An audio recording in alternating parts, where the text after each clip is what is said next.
A while ago, I made a video that partially involved the Philadelphia Eagles, and how in a 1979 game against the Pittsburgh Steelers, there was a massive blown call that was partially responsible for ending Pittsburgh's historic winning streak.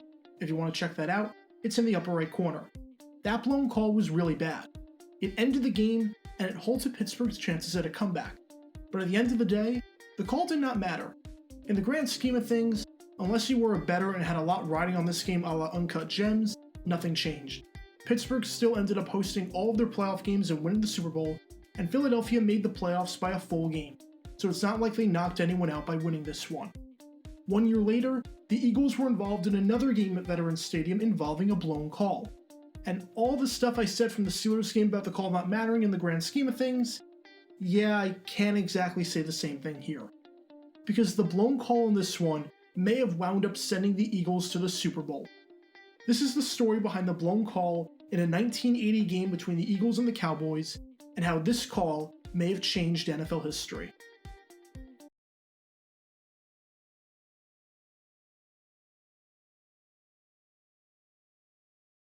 Now before I begin, I just want to emphasize and heavily stress that I am not blaming the officials as the reason why the Cowboys lost this game or why the Eagles won this game. For the most part, unless it's a blatantly obvious situation, like the USA against the Soviet Union in basketball, one call isn't the reason that you won or lost a game. And there's no guarantee that if the correct call was made in this instance, that anything changes. Philadelphia might still win this game, but as you'll find out, the blown call definitely did not help the Cowboys out here. That takes us to Veterans Stadium on October 19, 1980.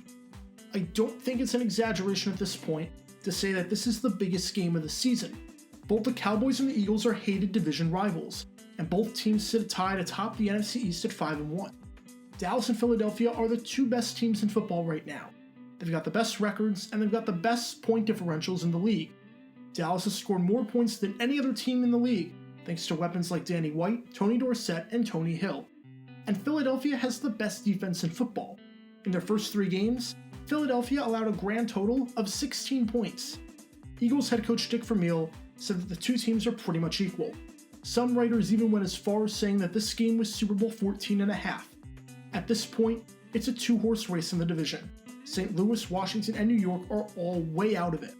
Basically, the winner of this game has a huge advantage in securing the division title and possible home field advantage throughout the postseason. And sure enough, the experts were right. This game was incredibly evenly matched. Dallas got on the board first when Randy White forced a Ron Jaworski fumble, and the ball was recovered in the end zone for a touchdown. Philadelphia bounced back in the second quarter as Tony Franklin hit a 35-yard field goal to get the Eagles their first points of the game. Then Harold Carmichael, now a member of the Pro Football Hall of Fame, scored the first offensive touchdown of the game, catching a 5-yard pass from Jaworski to give the Eagles a 10-7 lead. Dallas scored a field goal late in the first half, and by the time we headed into the halftime break, it was tied at 10 apiece. There was no scoring in the third quarter, but a huge momentum shift was about to happen in the fourth. Eagles punter Max Runager was having a really solid day so far. On his first 3 punts of the game, he was averaging 42 yards per punt, which was roughly 5 yards more than his season average. Philadelphia couldn't get anything going offensively, so they sent Runager out to punt for the 4th time today, pinned pretty deep in their own territory. You figure that Dallas is going to get the ball somewhere around the 40-yard line, or maybe even near midfield with a decent return. Instead, Runager hits a great punt. Cowboys punt returner James Jones stumbles, and it winds up becoming a 57-yard punt when all is said and done. Philadelphia had flipped the field. And this was huge, because 2 plays later, Danny White would throw his 3rd interception of the game. Not sure if you can put this one on White because it was a rather bizarre play. However, just like that, the Eagles had momentum on their side and they were in scoring position. And when you give good teams great field position, they usually tend to capitalize. On 3rd and 5, Jaworski throws a dart to Charlie Smith for a 15-yard touchdown to give the Eagles the lead. With 4:27 left to go in the game, Philadelphia was in a really good spot. But this one isn't over by any means. Remember, the Cowboys entered this game with the best offense in football. Even though Danny White had struggled so far in this one, throwing 3 interceptions, even though Tony Dorsett wasn't getting a whole lot done, running for 17 yards the entire game, and even though the offense has only put up 3 points, you can never count a team like the Cowboys out, especially back then under head coach Tom Landry. And on the ensuing kickoff, James Jones redeemed himself from that earlier stumble, taking it all the way back to the 40-yard line. Good field position to mount a possible game-tying drive. First down, and White finds Billy Joe DuPree over the middle to move the sticks. A swing pass to Ron Springs on the very next play gets Dallas close to the line to gain. They pick up the first down on the very next play after Springs takes the handoff up the middle. They try some trickeration on the next play by trying to set up a wide receiver pass for Tony Hill, but Philadelphia reads it nicely. Second down, and Jay Saldi makes a nice diving grab to get another first down. For one of the few times today, Dallas is actually moving the ball down the field, and this takes us to the 2-minute warning. And on the first play following the 2-minute warning, Billy Joe DuPree makes another catch over the middle for the first down. Dallas is now inside the red zone. They call a timeout for some reason, even though I feel like you'd want to save those just in case Philadelphia gets a stop, or so that Philadelphia doesn't have too much time to retake the lead if you do go in and tie the game here. But we've now got a first and goal situation. 4 downs to reach the end zone. First down, and it's an incomplete pass intended for Drew Pearson. Second down, and it's batted down at the line. Dallas calls another timeout before third down, which again, I really don't understand, because now if you don't score, the game is actually over. Third down, and it's James Jones with the grab that is nowhere near the end zone. So it all comes down to this. Fourth down. If the Cowboys score, they tie the game. If they don't, then Philadelphia wins and has the edge in the NFC East. What's about to happen next might have changed NFL history. Play the clip.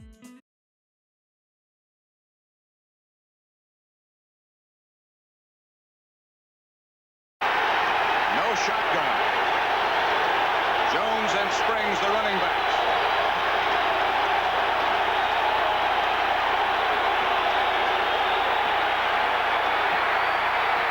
Batted away, incomplete.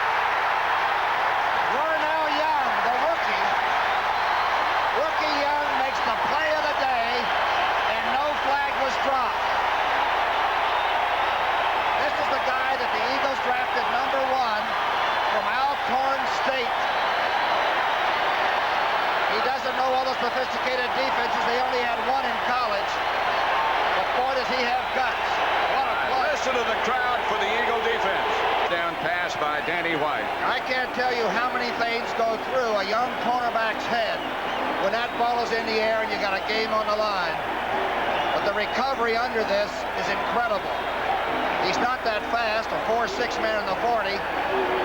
He gets away with hanging on around the neck a little bit, and you take anything you can get, and the ball shows up.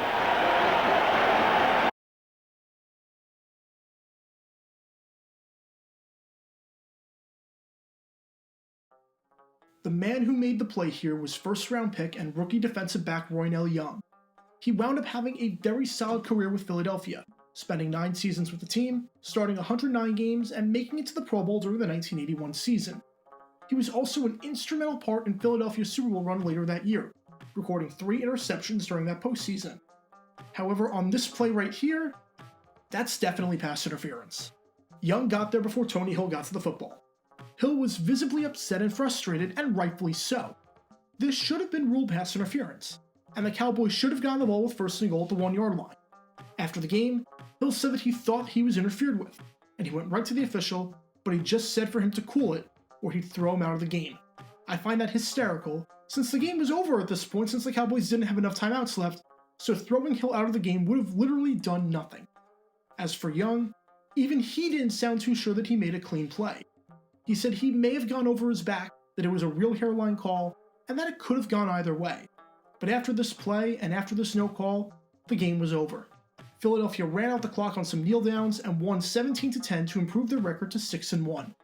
Then, Philadelphia fans remained excited throughout the day, as immediately after the conclusion of this one, the Phillies won Game 5 of the World Series over the Kansas City Royals by scoring 2 runs in the 9th inning to win it 4-3.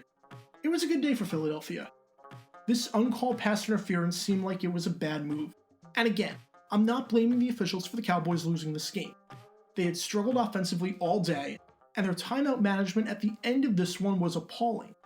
And if it was called correctly, there's still no guarantee that the Cowboys score at the goal line, or that they stop the Eagles from driving down the field to win it, or that they prevail in overtime. There's quite a few hypotheticals at play here. But the call didn't help their cause. So would it wind up mattering in the long run? You better believe it.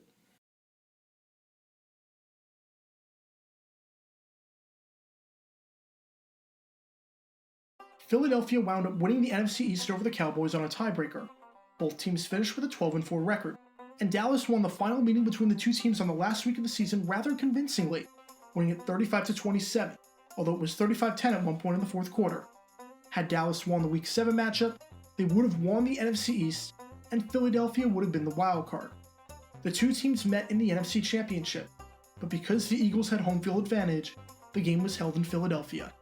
Keep in mind that in Dallas, the Cowboys had the Eagles' number. From 1966 to 1980, the two teams met 15 times in Dallas, whether it be at the Cotton Bowl or Texas Stadium. Dallas won 14 of those matchups. In those 15 matchups, the Cowboys outscored the Eagles 456-219. They beat Philadelphia in those games on average by 3 possessions. And remember that Dallas won the Week 16 matchup against Philadelphia convincingly a few weeks prior, and that was with the Eagles playing their starters. But on January 11, 1981, the Eagles had home field advantage, not the Cowboys, and Philadelphia wound up winning the game 20-7, advancing to their first ever Super Bowl. Dallas had an opportunity to go to their 6th Super Bowl in an 11-year stretch. Instead, they left empty-handed. A correctly called pass interference, all things considered, could have changed the course of NFL history. It might have changed home field advantage in the postseason. It might have sent Dallas to the Super Bowl. It might have cemented Tom Landry as the all-time greatest head coach in NFL history. Instead, Cowboys fans were left to wonder, what if?